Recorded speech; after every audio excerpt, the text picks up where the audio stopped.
آج کل کے دور میں ہر بندہ دعائیں کرتا ہے، ہر بندے کی یہ خواہش ہوتی ہے کہ ہم دعا کریں اور اللہ تبارک و تعالیٰ اسے جلد از جلد قبول فرما لے۔ آیا یہ ہماری دعائیں قبول کیوں نہیں ہوتی؟ ہم جو چیز مانگتے ہیں وہ ہمیں ملتی تک نہیں، کیوں ہماری دعائیں قبول نہیں ہوتی؟ اس پر آج کچھ بحث کریں گے اور آپ لوگوں کو بتائیں گے کہ ہمارے اندر کون سی خامیاں ہیں جن کی وجہ سے ہماری دعائیں قبول نہیں کی جاتی۔ ایک روایت میں ملتا ہے کہ اللہ تبارک و تعالیٰ کوئی بھی دعا انسان کرے جائز تو اللہ تبارک و تعالیٰ اسے قبول ضرور فرماتا ہے، اس کا 30% دنیا میں اور 70% جو ہے وہ آخرت میں عطا کرتا ہے۔ ناظرین، لوگوں نے ایک دفعہ حضرت ابراہیم بن ادم بلخی سے سوال کیا وجہ ہے کہ اللہ تعالیٰ ہماری دعائیں قبول نہیں فرماتا؟ آپ نے اس کی 10 وجوہات بیان فرمائی کہ جن کی وجہ سے اللہ تبارک و تعالیٰ ایک دنیا کا محاورہ بنا ہوا ہے کہ دعا قبول نہیں ہوتی۔ تو آپ نے فرمایا کہ 10 وجہ ایسی ہیں جو انسان کے اندر پائی جاتی ہیں، اس وجہ سے اللہ تبارک و تعالیٰ اس کی دعائیں قبول نہیں فرماتا۔ آیا وہ کون سی ہیں؟ چلتے ہیں ہم ان 10 وجوہات کی جانب۔ جڑے رہیے ہمارے ساتھ اس ویڈیو میں، کوئی بھی کا پارٹ اس ویڈیو کا سکپ مت کیجیے گا۔ ناظرین اکرام، ابراہیم بن ادم نے سب سے پہلا جو بتایا، آپ فرماتے ہیں کہ تم خدا کو جانتے ہو مگر اس کی اطاعت نہیں کرتے۔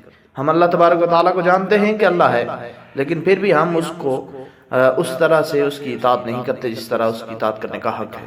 نمبر 2، رسول کریم علیہ السلام کو پہچانتے ہیں مگر ان کی پیروی نہیں کرتے۔ قرآن کریم پڑھتے ہیں مگر اس پر عمل نہیں کرتے۔ اب قرآن میں کئی جگہ یہ بات لکھی ہوئی ہے کہ سود حرام ہے، لیکن پھر بھی ہم سود کھاتے ہیں، دیتے ہیں، لیتے ہیں۔ نمبر 4، اللہ تعالیٰ کی نعمت کھاتے ہو مگر شکر ادا نہیں کرتے۔ قرآن کریم نے بھی اس کا واضح بیان دیا ہے کہ فَبِأَيِّ آلَاءِ رَبِّكُمَا تُكَذِّبَانِ، کون سی تم اپنے رب کی نعمتیں جھٹلاؤ گے۔ نمبر 5، جانتے ہو کہ جنت اطاعت کرنے والوں کے لیے ہے مگر اس کی طلب نہیں کرتے۔ نمبر 6، جانتے ہو کہ دوزخ گناہگاروں کے لیے ہے مگر اس سے نہیں ڈرتے۔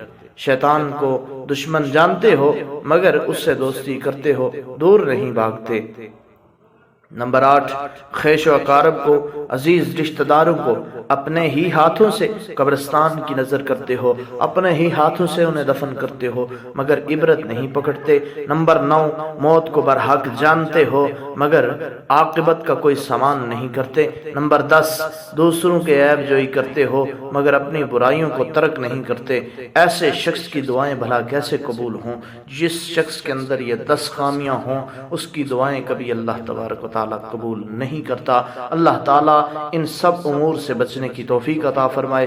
مجھے اور آپ سب کو اسلام پر مر مٹنے کا جذبہ نصیب فرمائے، ایمان کی حالت میں زندہ رکھے اور ایمان کی حالت میں دنیا سے رخصت فرمائے۔ دعا ہے کہ رب ذوالجلال مجھے اور آپ سب کو عمل کی توفیق عطا فرمائے۔ ملتے ہیں نیکسٹ ویڈیو میں، تب تک کے لیے اللہ حافظ۔